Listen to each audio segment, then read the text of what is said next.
We good, Corey? Woo, man, what a rough day for Detroit sports. Earlier in the day, but now we get some excitement for later on at night. And yes. Whenever there's more than one sports game in a day, I love to call it a sporgy. You guys like sporgy days? I like sporgies. Yes, everybody loves sporgies.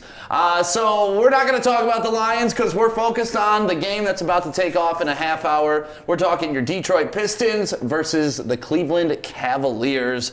The Cavs are actually underdogs in this game. Really? Yeah, 2.5-point underdogs. Wow. And the over-under is 214.5 points, so we'll get into the betting lines in a little bit. But first, my name is Stick. Why don't you introduce yourself, man? I'm Easy from the Speakeasy Sports. And then, of course, on producer Mike, the infamous straight from Ford Field, haired cut looking fly. What's your name? My name is Corey. Did not switch the Timberwolves graphic. That's all right, man. We love you. We love you for that. At least you're trying. At least you're trying. Shout out to everybody that's in the chat right now. Shout out to my boy Adam. Yeah, Corey, people are calling you out for that, man. Oh, damn. I feel like it's probably mostly Adam, no? No, it's Corey. It's Corey calling himself out in the chat. Why are you doing that, bro? That's so funny. Hey, you know what? I want to let them know that we are on our P's and Q's, at least of capturing our own plugs. Yeah, okay. I like that. Okay. It's only a mistake if you make it twice, right, Corey?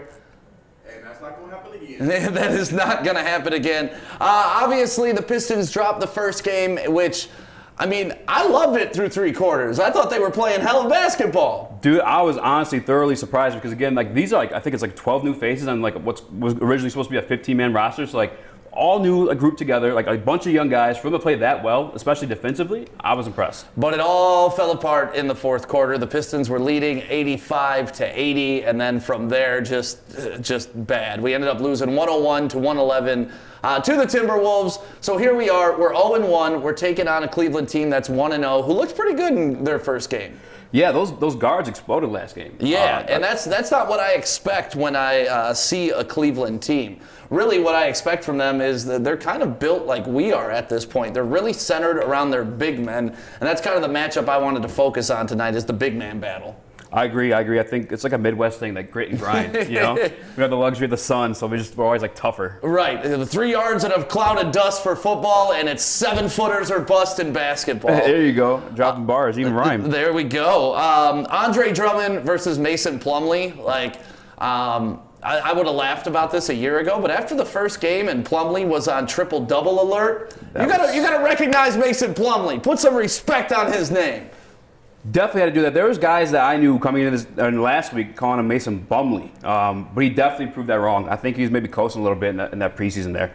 What do you think about that, Corey? How do you think about Mason Plumley in that first? I mean, dude had 10 points in 10 minutes in the first quarter? You're looking out like Kevin Durant in his first game. I'm not gonna lie. I was pleasantly surprised. I did not think that Plumlee was going to do that. But right. Yeah. I mean, hey, he's getting his paycheck in that first game, so I like it. Hopefully, he'll be able to do something good tonight because he's generally playing pretty well against Andre Drummond. Yeah. Well, I was gonna say, what do you think about that matchup with Andre Drummond? You know, I'm on the fence. Drummond he's coming home. Yeah. In a sense. So he's going to be extra motivated to see somebody who he still feels in his spot. So, no fans are there, so who knows if Drummond's with his feet off of this personal motivation. Right. He doesn't have the fans there, but I believe it might be a tough night for Plumlee. But hopefully he's able to go ahead and do like he did last time when fans were in the stadium and he was a Nugget and get the best of Drummond. Well, for me, that's when Drummond's at his worst, when he's putting pressure on himself. Yeah. Like, that's when he always messes up the worst. Like, remember his battles against 76ers? I was going to say Embiid. Yeah, when he got Embiid frustrated. would call him out, he would crumble under that type of pressure. No, I 100% agree. I would say, though, this about Embiid, he's definitely way more talented than a lot more guys as far as, like, big men go in the league. Oh, yeah, Embiid's a beast. Yeah, I think Drummond might eat tonight, man, because, like, we obviously, we moved on from him because of the money. Right. And now he's going against some of the money we spent in Mason Plumlee. Right. And Jaleel Okafor. So I think he's definitely coming in motivated, and I think he's for sure skill set-wise better in the paint than both those guys. Corey, make sure your mic's on, man. People are saying they can't hear you. What's going on over there? Like, you went to the Lions game today? Hey, man, Everson Griffin rubbing off on me, man. penalty to start the game, and here we go. Here we go. Now it's 47-0 landslide.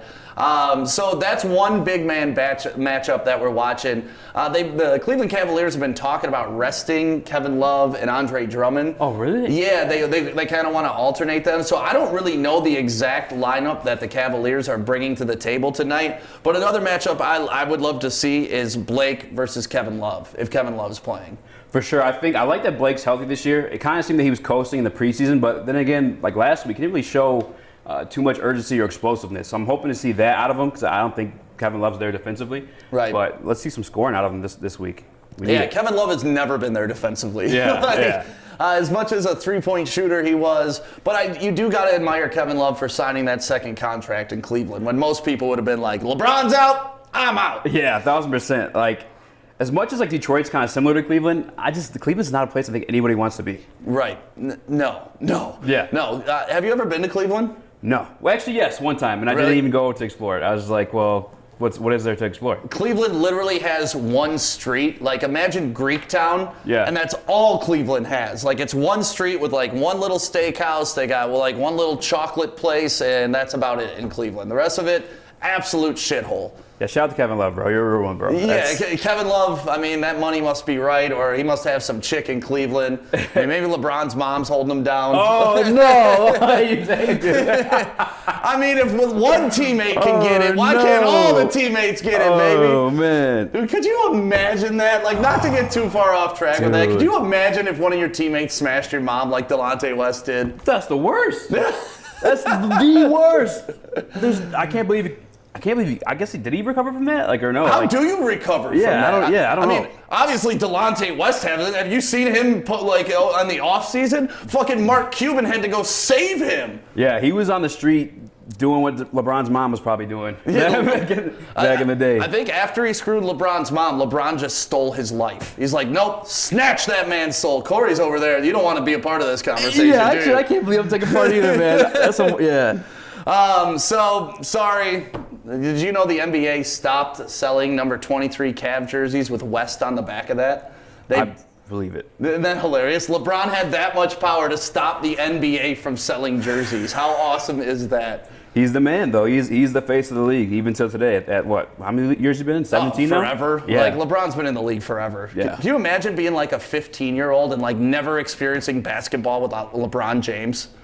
It's weird to think about. Hey, it's kind of funny that you guys mentioned that. I was watching the Lakers and Mavericks game, and I know the age gap between them, but it threw me off when they said Luka Doncic was 4 years old when LeBron was a rookie. Wow. That is so wild to think about, man. So wild to think about. That is crazy. Because LeBron doesn't seem old to me. Like, dude I know has been playing forever, but he still seems kind of young to me. So it's just really strange.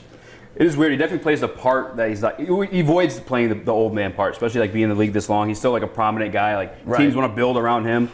Kudos to him too. One of the things I want to watch for in this game, speaking of the future generation, the Luka Doncic, who was 4 when LeBron. I mean, how old was Killian Hayes when LeBron was, or how old was when LeBron got in the league? Yeah. Let's see. I don't even know if he was probably born. Right, which is crazy 19, to think about, man. That's some longevity in the league. But Killian Hayes, obviously, he had a decent debut. I'm not going to say I'm over the moon about it. It's better than that Ball kid, though. Yeah. It was.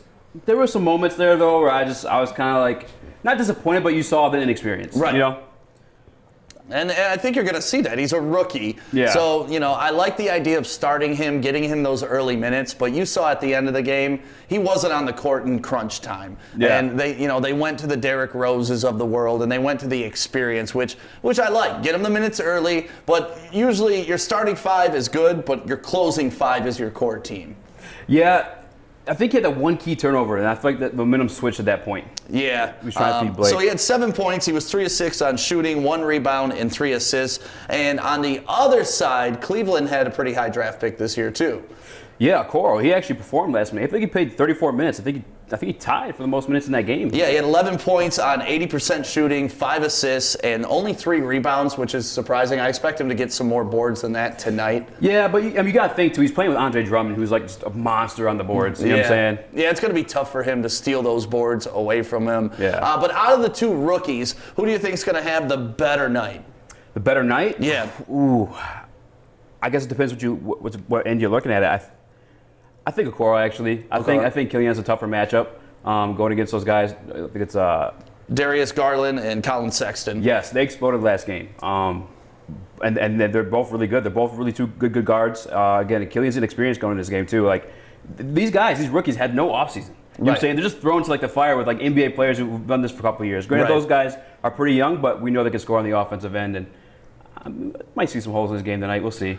It's going to be a good matchup. I just want Killian to just keep taking steps forward. Like, as long as we're moving forward, and not taking that gigantic step back when he has like a 9-turnover, 0-point game that just kind of like crushes your spirit as a rookie. Yeah. If we can avoid those potholes, I'll be happy. Corey, what are you looking forward to out of these 2 rookies? Are you looking forward to Killian or Okoro? You know what? I'm going to go Killian tonight.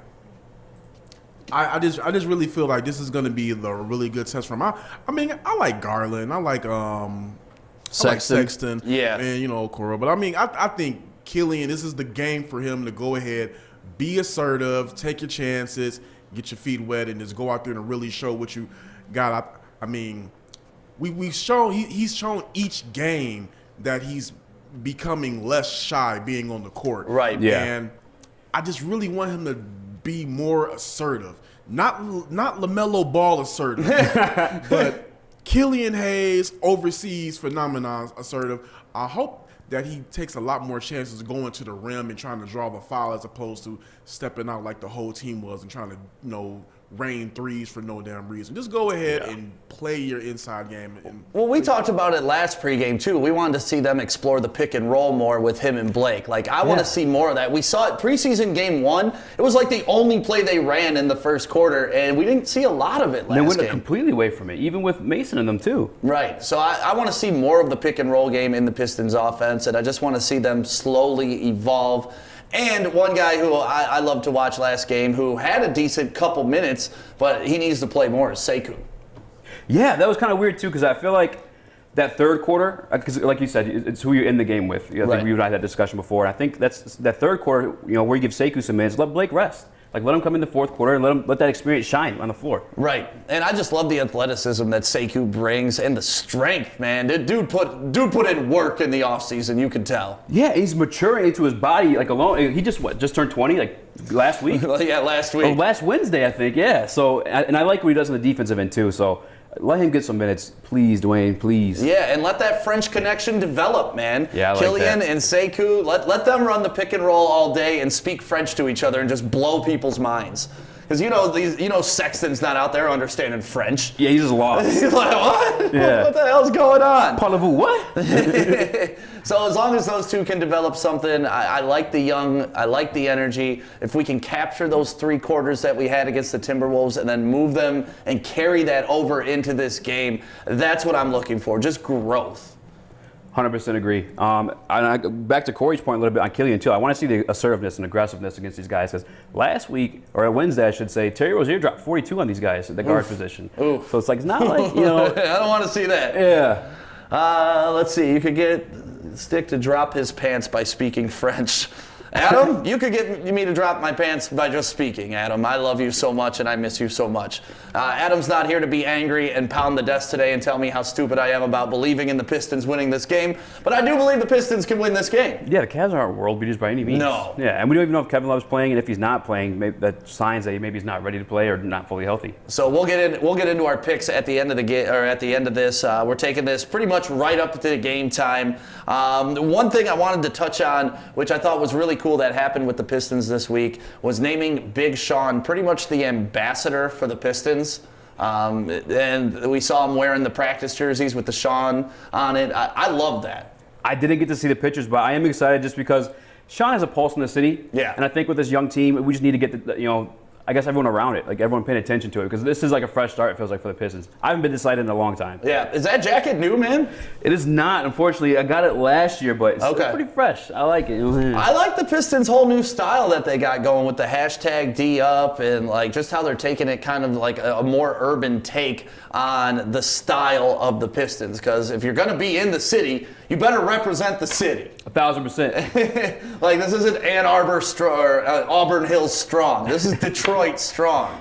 Corey, what do you feel about Big Sean being named to the Pistons, organization, I guess? So his title is Creative Director of Innovation, and as we all know, the first part of their partnership is the Don Life logo on the practice jersey. Yep. What I personally feel about it is it's smart business. Yes. When you're doing your whole rebranding of the team, the D-Up campaign, and you're trying to get more of the urban feel, who better than to tap than Big Sean? Right. Big Sean is the definition of Detroit versus everybody. Yep. He's the definition of the newer movement and the newer swag. So when you're trying to rebrand your team and trying to capture that younger audience, the younger demographic, and just the pulse of the city, you got to tap into your own. And I think that what he can do for the Pistons is what Drake did for the Toronto Raptors as far as helping build their brand and be able to reach a different demographic. So I'm excited for it. I hope that it translates into some, I know it can't translate into some wins, but at least into some better. You don't know, man. You don't it could. I'm not saying it's going to give us 10 wins, but a little bit of swagger could get you an extra bucket or two along the way. I feel like that's a great point with Drake. With Drake being the ambassador for the Raptors, I think it gives the Raptors a sense of pride. You know what I'm saying? Right. Like, we got Drake on our team. You know what I'm saying? Like, bro, I'm homies with Drake. You know what I'm saying? Like, I might be. Maybe Big Sean has the same effect. I'm hoping so. Anson brought up something awesome in the Lions pregame show today. We were talking about who we would want that role that Big Sean took for the Pistons to take for the Lions, and we all agreed it would have to be Trick, and then we could have the no-fly zone defense. That'd be dope. And just have like badass free safeties, badass cornerbacks, like Ed Reed type shit, and just destroy people. That'd be the dope. no-fly zone, baby. I like it. There's one thing we got to do. What's that? If the Lions do that, it's going to go back to that one point I made a couple of weeks ago where I said it does not mean anything. They have to change the jerseys and the colors. You All get black. your Trick in there. Yep. You gotta make them. That would You be gotta dope. make them look badass because I'm not scared of the Honolulu blue. I didn't mind the color rush jerseys that they wore today. I thought those were pretty dope. And to get back on Big Sean and what he's doing, I guess he's redesigning the jerseys for the 2022 season. Yeah. Ooh, I think now that's gonna be that's gonna be nice. I know. I want to see where they're gonna go with that. Yeah, you wonder what Big Sean, because he's so creative when it comes to not only his like rapping art, but just art in general. And you never know what Big Sean's going to come with for a basketball jersey. He had a brand, like a clothing brand for a minute too. I remember it being in Somerset. Although I will say he did come out with some jerseys for Bleacher Report. Okay. I was not impressed. Okay. I will admit I was not that impressed. I did not see those, but I'm hoping the Pistons jerseys are absolutely fire like everything else that they've been putting out lately.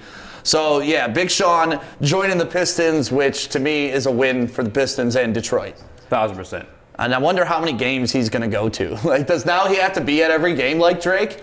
Well, the interesting thing about that is he has an office at LCA now. Oh, nice. Damn. Yeah, I mean, well, I don't know if it's at the take that back. I don't know if it's at the LCA or the Pistons Performance Center. Either way. But he does have an office. Yeah, well, the Pistons built a beautiful facility. They got a studio down there to do broadcasts out of. So hopefully, Pistons, you notice, hi, we'd love to be in that studio. You know. So 3 keys to the game. We all thought about it before this pregame show. What do you think are your biggest 3 keys for the Pistons to walk away with a victory? We'll start with you, Easy. Number one I put is the guard play. I want to be aggressive on both ends. Like I said, last game, Terry Rozier dropped 42 on Sexton and Garland, and I think we want to see our new toys explode. So I want to see Killian Hayes get in the paint. I want to see D Rose go off too. Also, defensively, like you said, the first 3 quarters of that game, our guards held it down pretty solid. You know what I'm saying? So I think, I just want to see him be aggressive on both ends. Okay. Second key, perimeter shots. over 30 shots we put up from the 3-point line last game. Not good. We shot, what, 22%? Yeah, only 8 of them went in. Yeah, So, not great. Yeah, definitely want those to go in. Obviously, if you're making 3-point shots, that's going to help you. I don't remember exactly how many points we lost by, but 10. 10. Yeah, 10. So, and we were picked to lose by 5.5, and man, it was looking good early on, but ended up losing by 10, baby. Yeah, even if it's like less than half of that, like actually making in the bucket, we win. I'd also say maybe the fouls, probably my third key. Because I would love to say the big man, but I think we're going to get dominated there. They got JaVale McGee as well. I know, dude.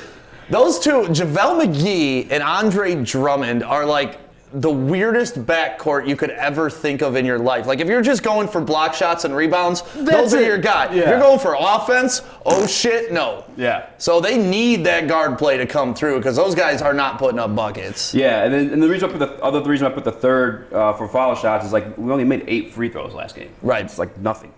Need to get to the line. That whole comes quarters? with the aggression that you were talking about. Exactly. All right, Corey, what are your 3 takeaways from today's game, or what do they need to do?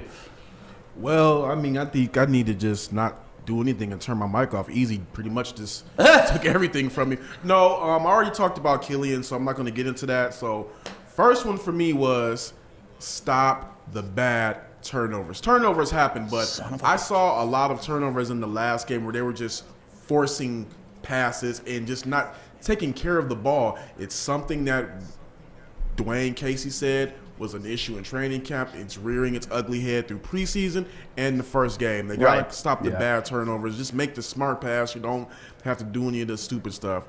The one point that Easy took for me was stop taking so many threes. 8 for 35 last game from beyond the arc. I mean, I understand that we have better spacing. Right. That doesn't mean start launching threes like we're the 2016 Warriors. We're not there yet. Just go ahead, play your. We have a lot of guys who are decent in the mid range and around the rim. It's like now in basketball, the players don't like 2 points. Right. It's still 2 points. So go ahead and that analytics, baby. Those analytics. Analytics ball sucks during the playoffs. Right. Unless you have Stephen Curry, Kevin Durant, and Klay Thompson on one team. Outside of that, no. Right. And my last point is, if you get a lead, protect it. No need to just, put teams away if you have the opportunity. But play smart basketball to close out the game. I don't want to see them just blow games because they're out there just getting comfortable and getting lackadaisical on both sides of the ball. Right. Not playing, like you said a while back, Stick. Defense is really just effort. It is. That's it. And we saw that effort slip when they got comfortable and the Timberwolves came back and popped them. So we gotta see them protect the lead on the defensive side. All right. Yeah, no, I think those are all good points, but I think the main thing I took away with that is we're just young. Like jacking up bad shots, that's a young trait. Turnovers, that's a young trait. You know, this goes back to the Larry Brown, play the right way. You know, just play the game the right way. If you have a questionable 3, pass it off till you get the better look at the 3, and that'll come with time and maturity, and these guys will get there. And it kind of is similar to what my 3 keys are for the game. 1, force turnovers. Don't turn it over. Force turnovers. Like, let's be the instigator. Let's be the pressure giver. And that way we can get some easy buckets, which gets guys in rhythm and gives guys confidence. Because when you're young, you start out the game 0 for 3, your confidence shot, it's tough to rebound. Vets can handle that shit. When you're young, you put a lot more pressure on yourself than you need to. We kind of touched on it earlier. Sekou is somebody that I want to watch a lot. Like, I want him to get maybe double the minutes he had last game. I think he only had like 15 minutes. I want to see him out there for 30 minutes. I was kind of surprised by that, too. It was weird to me. I was weirded out by it. I just want to know what the problem is. Why doesn't he get more minutes? Right. And that's it. The Sekou Watch Part 2 is what I called it in my 3 keys of the game. There you go. First game, I wanted Sekou. Second game, I want Sekou. And until I get Sekou, I'm going to quit. I'm going to stop. Never stop yelling for Sekou. Sekou only got 15 minutes last game. 14 minutes last game. Right, and he needs to be at 28 minimum. Now, turn those headphones down for you, Corey. You're getting some echo on the mic. That's all right. Sekou needs to be at 30 minutes a game. That's where he needs to be. I don't think he can grow enough at 15. Now, one thing that I saw that was interesting, just in the last game, just looking at the box score, is that Sekou had played 14 minutes, 3 for 8, and has 6 points. What do you think Jeremy Grant did in his 31 minutes? Didn't he have similar numbers? Similar numbers, Yeah. 4 for 11 for 9. So it's like, Yeah. even though it was a small sample size, I wanted, like you said, I want to see more of Sekou because I felt that he did more with his minutes, even though he had a little lower shooting percentage. He did more in his minutes than Grant did. So I would like them to kind of split minutes while they're figuring this out. Yeah, and I can see you coaching-wise, it's tough because you gave Grant all that money. He came here to be the man, so you want to give him every opportunity to be the man, but you can't stunt somebody's growth to make that happen. So that's a tough coaching decision that Casey's got to deal with. I just think at the 4 spot is where he can really shine and allow Grant to play too. Like I said, I think the third quarter last game, Blake was in almost the whole time. Right. And then my third key to victory, make Drummond and McGee beat you. If you put the game into their hands, you got good. I mean, McGee's going to do some dumb shit tonight that we have no idea. Like, I love watching JaVale McGee. He's a freak of nature athlete, but he's also dumb as shit on the court sometimes. And I love it. Like, he's fun to watch. He's entertaining. So as long as we can make those two big men try to beat us, I think that's a good game plan. JaVale McGee is only as good as the talent around him. Yeah. And he's just I don't see much of that in Cleveland. So he's an athletic freak. He's literally Josh Smith at the end of his career, but taller. Like, he's just an athletic freak that can't shoot, can't really dribble, can't really do much, plays good defense, gets some big rebounds, and is just a monster. That's it. Yeah. So let's get into our predictions of the game. Let's go around the horn. Who you got, Easy? Although I think the Pistons have a better roster and a better future, I think the Cavs have more experience on the team itself, and I think that may prevail at the end of this game, kind of like last game. Okay. Give me the Cavs. You're going Cavs? I hate to say it. Yeah, I hate to say it. What about the over-under? Do you think they're going to score combined more than 214.5 points? So that's like 113 each. No. No? I think that's about right. It might be an ugly game. Not really too many offensive threats on either team. The Cavs hit the over last time. We hit the under, so it's going to be interesting. There's nobody. Corey, who you got in this game? I'm gonna go Pistons 95-86. Oh, wow. Old school game. You're talking 2005 basketball, huh? Oh yeah, I'm feeling it. I'm expecting a big game tonight. Honestly, from Blake Griffin. I think Blake Griffin's gonna end the game with a double-double. I'm thinking somewhere around 24 and 11. That would be nice if Blake got that double-double. Yeah, I'm going to take the Pistons to win. I'm going to take them probably like 115 to 110. I think it's going to be a close game, a tight game down the stretch, and hopefully Andre Drummond misses about 18 free throws to lose it. That's what I see happening today. The game is going to start in about 5 minutes, so get your popcorn ready. Go Pistons. Cavs game is on the way next. Thanks for watching the Woodward Sports Pistons pregame show. We're going to go watch the game. Peace. Deuces. Mics are off. Stream stopped.